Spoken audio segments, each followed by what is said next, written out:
감기 혹시 안 걸리셨는지 모를 것 같아요. 요새 날씨 기온차가 많다 보니까 저번에 이비인후과에 가보니까 평소와 몇 배의 사람들이 환자들이 모여 있는 것을 보면서 정말 사람 많구나. 근데 가끔 그런 생각하지 않습니까? 병원에 가면 병원에 사람이 많고, 그 유원지에 가면 유원지에 사람이 많고, 극장에 가면 극장에 사람이 많은 걸 보게 됩니다. 어디든 우리나라에 참 사람이 많이 모여 있고 몰려 있는 것을 보게 됩니다. 근데 이렇게 사람이 많으면 어떻습니까? 길을 걷다가 또는 버스나 지하철에서 타고 내릴 때 우리 성도님들이 제일 사람이 많을 때 겪는 불편함이나 좀 짜증이라고 할까요? 그런 것들이 있으면 어떤 것이 있습니까?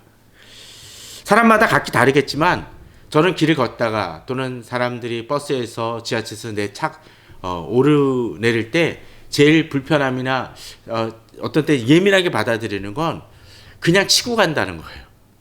이렇게 죄송합니다 하고 살짝 피해가면 모르는데 그냥 무대뽀로 치고 나가시는 분들이 있죠. 그리고 돌아보면 그냥 아무 일도 없었던 것처럼 그냥 뻔뻔하게 걸어갑니다. 그냥 살짝 스치거나 그렇다면 이해가 되겠죠. 그냥 그렇게 부딪혔는데도 불구하고 전혀 이야기를 안 하는 사람이 있습니다. 되도록이면 그냥 우리들 서로 죄송합니다. 미안합니다. 라고 이야기한다거나 또는 뭐 음식점 같은 데서도 뭘 갖다 주면 감사합니다 했을 때는 기분이 확 달라집니다. 제가 이런 얘기를 드리는 이유 중에 하나는 그런 생각이 들어요.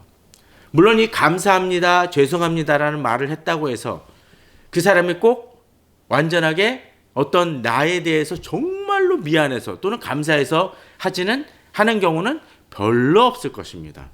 아마도 예의상의 표현이겠죠. 그렇게 돌아보면 감사주일은 어떨까라는 생각을 해봅니다. 부활주일이라든지 추수감사주일 또 이제 얼마 있으면 있을 성탄절에 우리는 예배를 드립니다. 기념 예배라고 하고 그렇게 드리지만 정말 진정으로 성탄을 깊이 고민하면서 성탄절 예배를 드리거나 부활절 예배를 드리거나 또 추수감사주일에 정말로 감사할 것을 곰곰이 생각하면서 드리는 분들이 얼마나 될까라는 생각을 종종 해봅니다.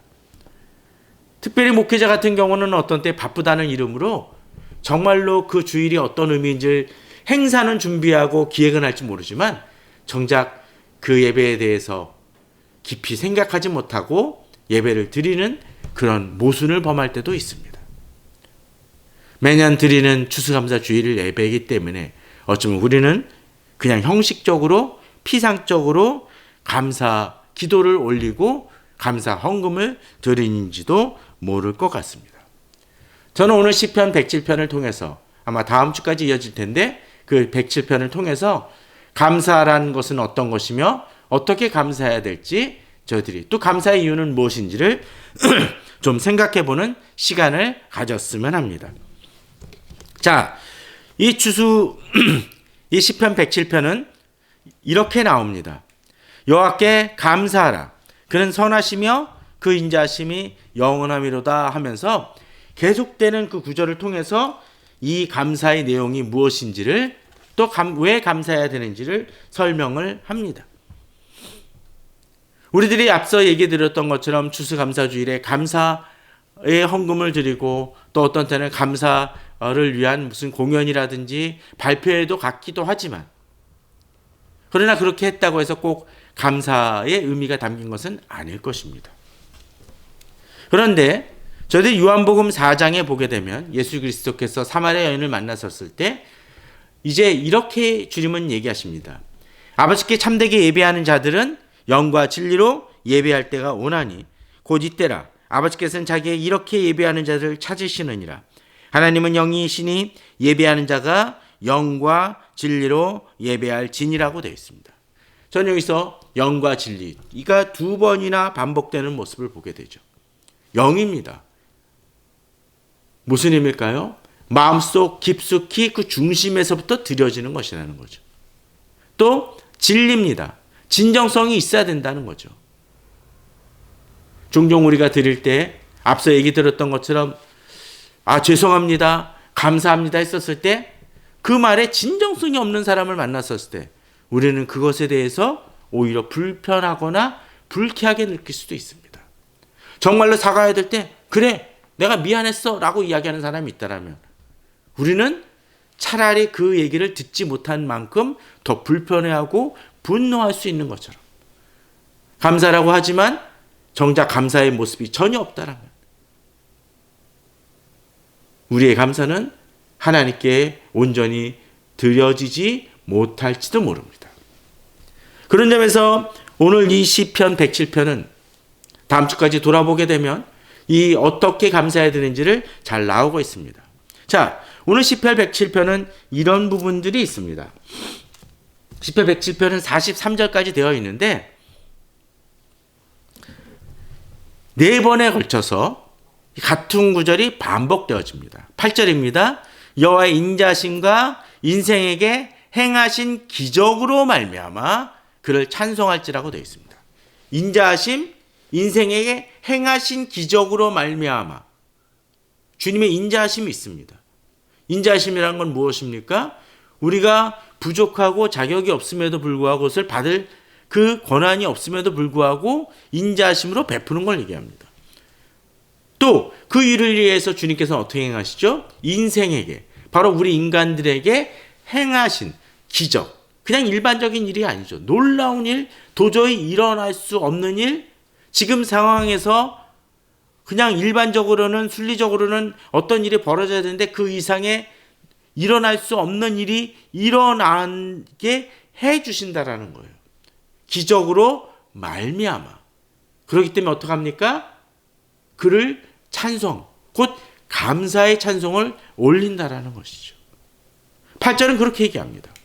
또 15절에서도 여호와의 인자심과 그 인생에 행하신 기적으로 말미암아 그를 찬송할지라고 되어 있고 또 어떻습니까? 21절에서도 역시 그러한 말씀을 하고 있습니다. 또 언제죠?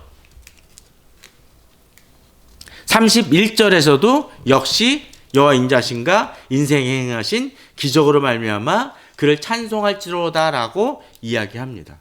그러면 왜 그냥 구구절절이 이렇게 계속 이야기를 몇 번을 반복을 하는 걸까요? 그것은 하나님께서 우리에게 역사하시는 그 네 가지 사건들을 이야기하고 있는 것입니다. 오늘 우리는 그 중에 세 가지를 좀 돌아보았으면 합니다. 하나님께서 어떻게 그 기적을 행하시고 놀라운 일을 행하시는지를 좀 돌아보았으면 합니다. 자, 첫 번째 것입니다.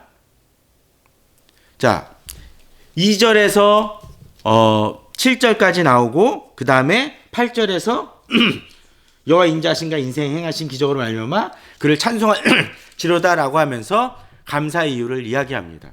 그리고 재미난 것은 이 8절 다음에 나오는 구절. 그러니까 앞서 이제 여러 가지 네 번의 기적이 네 번의 그 찬송할지로다는 말씀이 반복된다고 그러지 않았습니까? 그 뒤에 이어지는 구절은 어떻게 하나님께서 우리에게 행하시고 우리가 감사하는지를 보여줍니다. 자, 어떤 상황 속에 처해 있는지를 한번 살펴보도록 해봅시다. 2절에서 먼저 7절입니다. 여호와의 성령을 받은 자는 이같이 말할지어다. 여호와께서 그들을 대적의 손에서 속량하시고 동서남북 각 지방에서부터 모으셨다고 되어 있습니다. 이스라엘 백성들에게 있어서는 어떤 것이겠까요? 그들이 애굽에서 건져 올리셨을 때 또는 포로로 잡혀갔다가 다시 예루살렘으로 귀환할 때의 모습을 보여주는 듯합니다. 그 다음에 어떻게 하나요? 그들이 광야 사막길에서 방황하며 거주할 성읍을 찾지 못하고 줄이고 목이 말라 그들의 영혼이 그들 안에서 피곤하였도다. 이에 그들의 근심 중에 여호와께 부르짖음에 그들의 고통에서 건지시고라고 되어 있습니다. 광야입니다. 방황합니다. 나그네 같습니다. 어떤 때 우리들의 삶이 그럴 때가 있습니다. 마치 이스라엘 백성들이 애굽에서 나오긴 했는데 건짐은 받았는데 그 위에 아무것도 없이 살아가야 될 때 우리는 막막할 것입니다. 또 그 약속의 땅으로 그 가는 과정 속에서 아직은 그렇지 않기 때문에 아직은 그 약속의 땅에 있지 있지 못하고 거주하지 못하기 때문에, 정착하지 못하기 때문에 여행길에서 겪는 어려움과 고통과 아픔이 있을 수 있다라는 거죠. 우리 그런 경험하지 않습니까? 여행 가다 보면 불편한 것 있죠. 요새야 뭐 펜션이든 뭐 게스트하우스든 여러 군데 보면은 좋은 것들도 많고, 또 그런 데서 없으면 어떡하죠? 편의점이나 슈퍼 같은 데 가서 다 사갖고 오면 되긴 하겠지만, 어떤 때 내가 돈이 없고 기반이 없고 또 이런 여유시설이 없는 곳에 가게 됐을 때는 어떡할까요? 쉽지 않습니다. 어떤 때는 물 같은 것마저도 고통을 겪습니다. 지금 가자지구에서 겪는 고통이 사실 그런 거 아닙니까? 전기를 끊습니다. 또는 물이 나오지 물을 제대로 공급받지 못해 고통을 겪습니다. 최근에 아직도 완전히 고쳐지지 않은 그 민원 그 체제 그 시스템이 고장이 났다고 그러지 않습니까? 그러다 보니까 별의별 일들이 다 벌어져요. 어떤 사람은 전세 확정일자를 받아서 등록을 해야 되는데, 또는 이제 계약이 인도돼서 여기에 이제 이쪽에 거주한다는 신고를 해야 이에 대한 접수적 서류가 완결이 되고 계약서대로 이행이 되는데, 그것이 이행 안 돼서 고통을 겪는 사람이 있습니다. 심지어는 사망 진단서를 내야지 화장을 할 수 있는 그 절차가 있는데 그게 안 돼가지고 어려움을 겪는 사람들도 있습니다. 사소한 우리 인간의 삶에서도 그러한데, 여행을 다니고 갈등을 겪고 거주할 것을 얻지 못하고 제대로 먹을 것을 먹을 수도 없는 상황이라면 그 고통은 심각할 것입니다. 우리들의 삶에 그러한 모습들은 혹시 없습니까?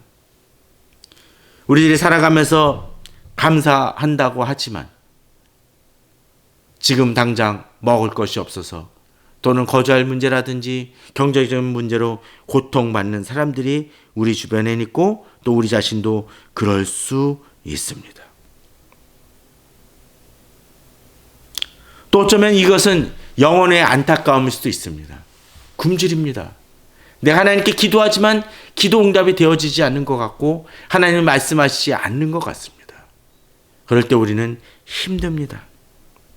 그런데 본문은 7절에서 이제 이렇게 얘기합니다. 또 바른 길로 인도하사 거주할 성읍에 이르게 하셨도다. 이것이 끝이 아니라는 것이죠. 결국은 하나님이 약속하신 성읍에 이르게 된다는 것입니다. 최근에 저희들이 매일 성경에서 큐티하고 있는데 욥기를 하고 있지 않습니까? 근데 욥기에 보게 되면 계속적으로 이 7일 동안 욥과 같이 있었던 그 친구들이 계속적으로 브레이크를 겁니다. 7일 정도 참고 나서는 브레이크를 겁니다. 뭐라고 이야기를 합니다. 네가 아무리 봐도 우리가 아무리 생각하기에 네가 지금 고통받는 것은 네가 뭔가 하나님 앞에서 악을 행했기 때문이라고 얘기합니다. 근데 만약 그렇게 얘기하면 정말로 죄진 것이 있는 사람은 그런 것이 있는 이것 때문인가? 내가 예전에 행했던 어떤 악한 일 때문인가? 라고 생각이 들겠지만 욥은 아무리 찾아도 자기에게 잘못이 없습니다. 물론 하나님 앞에서 자신이 완벽하지 않다는 건 알지만, 그렇다고 해서 자신이 다른 사람들보다 더 벌을 받기 위한 범죄를 저질렀느냐? 그건 아니라는 걸 알기 때문에 답답합니다. 그 논쟁이 계속적으로 반복이 되어집니다. 최소한 아마도 몇 달 이상은 그렇게 전개가 되어졌을 것입니다. 그런데 우리는 알고 있지 않습니까? 욥기가 그걸로 끝납니까? 욥기 마지막 장에 가게 되면 그의 회복이 벌어지고 더 큰 축복을 허락하시는 것을 알지만, 그러나 아직 욥이 언제 그러한 축복이 임할지, 회복이 임할지 모르는 상황, 그 과정 속에 있을 땐 어떡하나요? 힘들고 어렵고 고난과 이 고통의 부르짖음이 나올 수밖에 없다라는 거죠. 마치 오늘 본문 속에서 광야를 걸어가고 굶주리는 그 모습이 그렇습니다. 하나님께서 약속의 땅을 허락하셨지만 그 과정을 겪는 일들에게 있어서는 힘들고 어려울 수밖에 없습니다. 그런데 그때 중요한 것이 뭘까요? 바로 오늘 본문의 7절처럼 또 바른 길로 인도하사. 그 얘기는 뭡니까? 광야의 길이 제대로 있나요? 여러 가지 길이 있을 수 있습니다. 그럴 때 어떻게 하나요? 올바른 길의 방향을 잡을 때 우리는 거기서 광야를 벗어날 수 있습니다. 하나님께서 우리를 그렇게 인도하신다는 거죠. 답답하고 힘들 것 같지만 그 상황 속에서도 세미하게 또는 어떤 때 직접적으로 간접적으로 하나님 우리를 인도하신다는 믿음이 있을 때 우리는 그것을 이겨 나갈 수 있습니다. 그럴 때 어떤 일이 벌어지나요? 바로 오늘 8절 9절입니다. 이제 여호와의 거룩한 성읍에 이제 이름을 이르게 되고 그로 인해서 여호와의 인자하심 인생에 행하신 기적을 경험합니다. 이스라엘 백성들은 만나와 메추라기를 경험을 했었고 반석에서 물이 나오는 경험을 했었습니다. 대적들을 그들이 힘이 없음에도 불구하고 놀랍게 이기는 기적을 경험하기도 했습니다. 그런 기적을 경험한 다음에 그들이 어떤 일이 벌어집니까? 그를 찬송할지로다라는 고백이 나온다는 거죠. 이제 9절에서 이렇게 얘기합니다. 그런 경험을 했기 때문에 이제 이런 고백을 할 수가 있죠. 사모하는 영혼에게 만족을 주시며 줄인 영혼에게 좋은 것으로 채워 주심이로다. 저는 여기서 광야를 특별히 우리 인생의 여러 가지 문제일 수도 있겠지만 하나님 앞에 우리의 갈급함을 내어놓는 영혼에게 하나님은 채워주신다라는 믿음을 가져야 됨을 먼저 이야기 드리고 싶습니다. 답답하십니까? 길을 모르시겠습니까? 그렇더라도 또 그 기도가 응답되지 않는 것 같이 느껴진다 할지라도 기도하시는 우리 성도님들이 되었으면 합니다.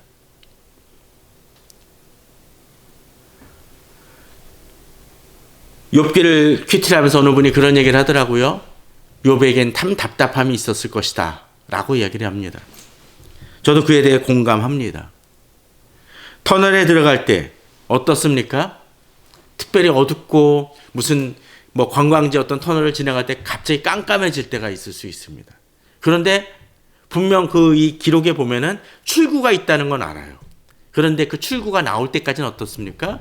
두렵고 떨리고 불안할 수 있겠죠. 그러나 하나님께서는 분명 우리를 해결해 주시고 건지신다는 믿음이 있을 때, 사모하는 영혼에게 만족을 주심을 알 때, 줄인 영혼에게 좋은 것을 채워주시고 먹이신다는 것을 알 때 우리는 주께 감사하고 믿음으로 나아갈 수 있고 또 그렇게 간구하며 나아가고 나중에 그러한 응답이 있을 때 우리는 더더욱 하나님이 이렇게 역사하셨구나라고 고백하며 나아갈 수 있는 감사의 첫 번째 이유가 등장하는 것입니다. 자, 두 번째 것을 보도록 해봅시다.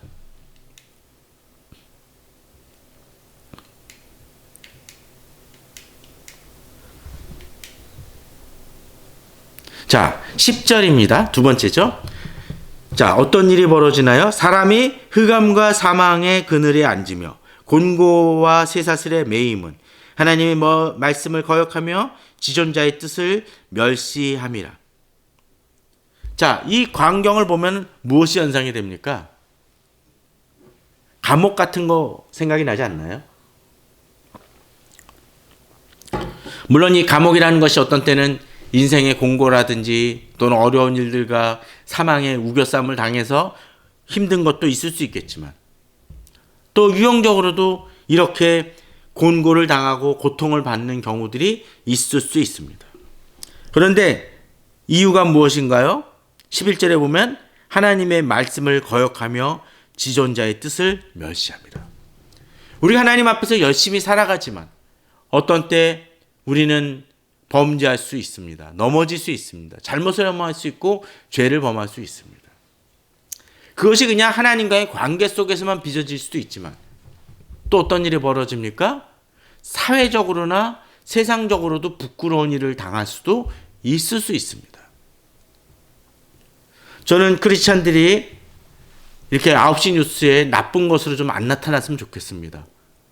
그런 경우도 요새 참 많이 있어요. 그러나 한 가지 기억할 것은 있습니다. 그들이 특별히 더 잘못해서 벌어지는 일이라기보다는 그것이 인간의 모습이라는 것입니다. 저는 그것을 합리화시키고 정당화시키자는 얘기를 하는 것이 아닙니다. 인간이 그렇게 나약하고 완악하고 무딘 존재라는 것입니다. 그러기에 우리들은 세상의 기준 속에서 어떤 때 미달일 수도 있습니다. 그러지 말아야 되는데 그런 인간으로 되어지는 것은 어떤 때는 아주 순간적인 경험과 순간적인 실수일 수도 있다라는 것이죠. 그러나 중요한 것은 바로 그겁니다. 거기서 넘어지면서 그치는 것이 아니라 어떻게 해야 되나요? 12절에 보면 그러므로 그가 고통을 주어 그들의 마음을 겸손하게 하셨으니. 그렇습니다. 어떤 때 우리들은 범죄했었을 때 깨닫지 못하고 계속 망하는 길로 가는 사람은 문제가 큽니다. 그러나 자기가 넘어지고 실패했다는 것을 알고 인정하며 내가 이렇게 잘못했구나 라고 고백하며 인정하며 나가는 것이 필요하죠. 사실 다윗이 그러했습니다. 실패했었지만 고백하며 나아갑니다. 레너드 코헨의 할렐루야라는 곡을 아시죠? 할렐루야 하면서는 계속 부르는 그 곡 애절합니다. 근데 그 가사가 사실은 보게 되면 이 밧세바 사건을 필두로 이야기를 합니다. 그 고통과 고민, 번민을 담아내고 있는 그 노래가 레너드 코헨의 그 할렐루야라는 곡입니다. 일반 노래에서도 되게 많이 나오지 않습니까? 영화 속에서도 등장을 해요. 그런데 어쩜 우리들의 삶 속에 있어서 그렇게 넘어지고 실패했었을 때 그러한 고통을 통해서 우리는 겸손할 수 있어야 됩니다. 내가 교만했었구나. 내가 완악했었구나. 그런데 그럴 때 그렇게 넘어졌었을 때 사람들은 비난합니다. 조롱합니다. 오늘 본문도 그렇게 얘기하죠. 그들이 엎드러져도 돕는 자가 없도다. 어떤 때는 친한 사람들마저도 나를 외면할 수 있습니다. 나 저 사람 그렇게 안 봤는데 아주 인간 말종이구나. 저런 악한 짓을 범하다니. 사실은 나보다 더 악한 사람들일 수 있는데 그러면서도 그렇게 행하는 사람들을 보곤 합니다. 그런데 비록 세상에 나를 돕는 사람이 없다 할지라도 13절에 보면 이에 그들이 그 환난 중에 여호와께 부르짖음에 그들이 고통에서 구원하셨다라고 되어 있습니다. 그렇습니다. 세상 사람들은 다 나를 버리는 것 같다 할지라도 누가 나를 건지십니까? 하나님이 나를 건지십니다. 내가 겸비하고 내가 잘못했음을 인정하고 주께 부르짖을 때 주여 도와주소서. 저는 불쌍한 자이고 자격 없는 자입니다 라고 외칠 때 주께서는 우리를 죽음 같은 상황 속에서 건져내십니다. 우리를 얽어맸던 줄을 끊어내십니다. 그러기 어떡합니까? 15절에 여호와의 인자심과 인생에 행하신 기적으로 말미암아 그를 찬송한다고 되어 있습니다. 나를 건질 사람이 아무것도 없을 때 주께서는 나를 건지시는 놀라운 기적을 행하시고 자격 없는 자에게 인자를 베푸시는 놀라운 일을 행하십니다. 그럴 때 어떤 일이 벌어집니까? 내가 감옥 같은 삶을 살 때 바로 논문을 깨트리시고 쇠배짱을 꺾으십니다. 저는 우리 성도님들이 그런 담대함을 가지길 바랍니다.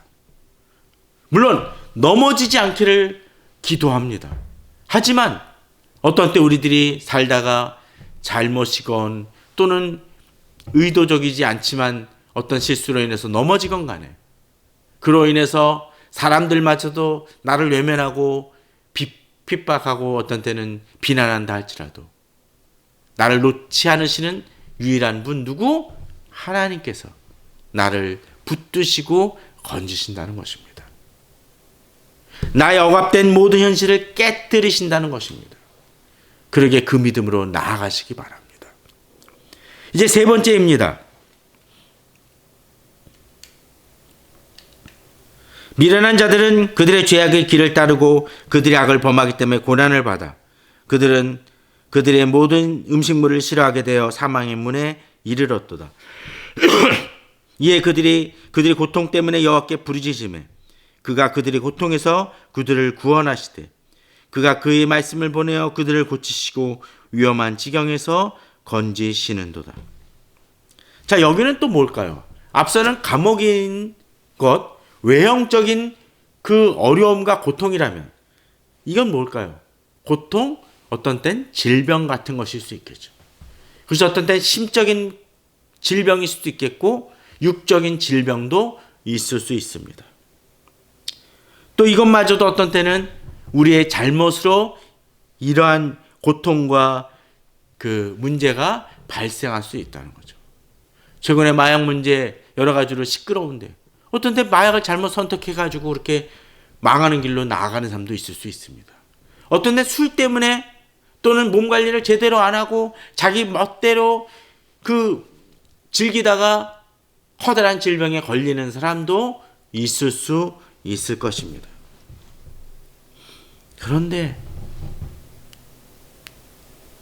그럴 때 하나님께 부르짖을 때 하나님이 우리를 도우신다는 것이죠.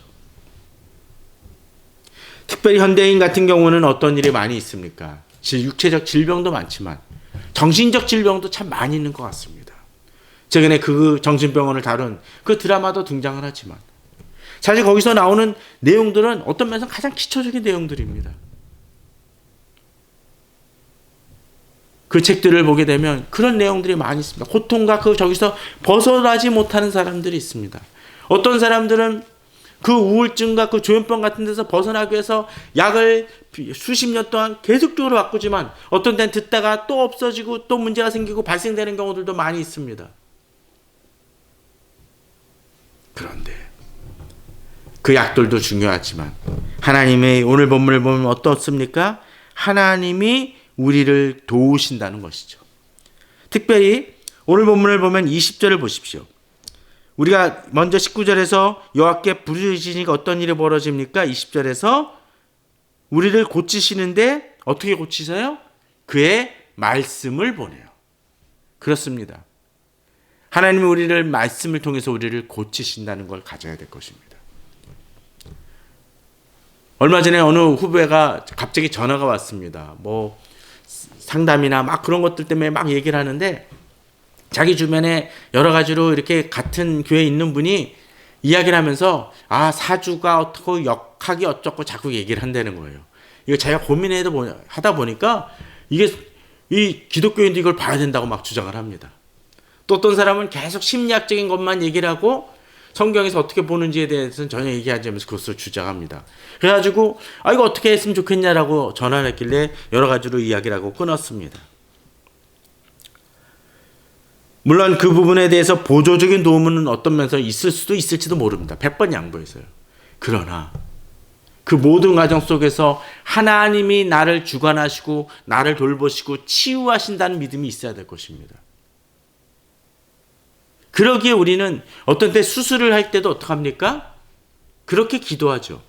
하나님이 의사 선생님의 손길을 도우시어 우리를 고쳐달라고 기도할 수 있어야 될 것입니다. 혹시나 정신과 진료를 만드시는 분도 그럴 것입니다. 하나님의 섬세함을, 하나님의 세밀하시고 인자하심을 바라보면서 우리의 문제를 주께 맡기며 이 문제를 치유해 달라고 의뢰하며 나아가야 될 것입니다. 약이나 의사 선생님만 의존할 때는 우리는 자꾸 넘어지고 실망하고 그렇습니다. 진정으로 주 안에서 의사 선생님이나 그런 약들이 치료 방법들이 보조적 도구로 될 수 있다는 것을 주님의 중심일 때 이것들이 진정으로 힘을 얻을 수 있음을 깨달을 때 우리는 달라질 수 있습니다. 그러기에 다시 21절에 어떤 일이 벌어집니까? 다시 여호와의 인자하심과 인생에 행하신 기적으로 말미암아 그를 찬송할지도라는 고백을 이제 시편 기자는 하게 된다는 것이죠. 그러면서 어떤 일이 벌어집니까? 감사제를 드리며 노래하여 그가 행하신 일을 선포할지로다. 저는 우리 성도님들에게 이 감사 주일에 진정으로 이 감사의 제목이 무엇인지를 돌아보시기 바랍니다. 그냥 형식적으로 드리는 것만이 아니라 주께서 내게 어떻게 역사하시고 어떤 열매와 어떤 결과들을 낳게 해주는지를 돌아보며 감사할 때 감사에는 진정 영과 진리로 드리는 예배, 진정성 있는 감사가 될 것입니다. 그런 감사의 고백을 하는 사람들은 하나님이 더욱더 놀라운 축복을 받을 것입니다. 왜? 우리 그렇지 않습니까? 진정으로 내게 와가지고 형식적으로 얘기하는 아 고맙습니다라고 얘기하는 사람과 그 감사를 진정으로 느끼는 사람이 어떡하나요? 태도가 달라지고 더 좋은 것 하나라도 더 주고 싶은 마음이 생기는 게 인간적 마음 아닙니까? 하나님도 마찬가지이십니다. 진정으로 하나님께 감사함으로 나아갈 때 하나님 우리 성도님들에게 더욱 놀라운 축복을 허락하실 것입니다. 오늘 이 추수감사주일에 우리는 이제 또 성찬식으로 나아갈 것입니다. 그것은 하나님께서 예수 그리스도를 통해서 우리를 구원하신 그 기쁨으로 더 감사할 것입니다.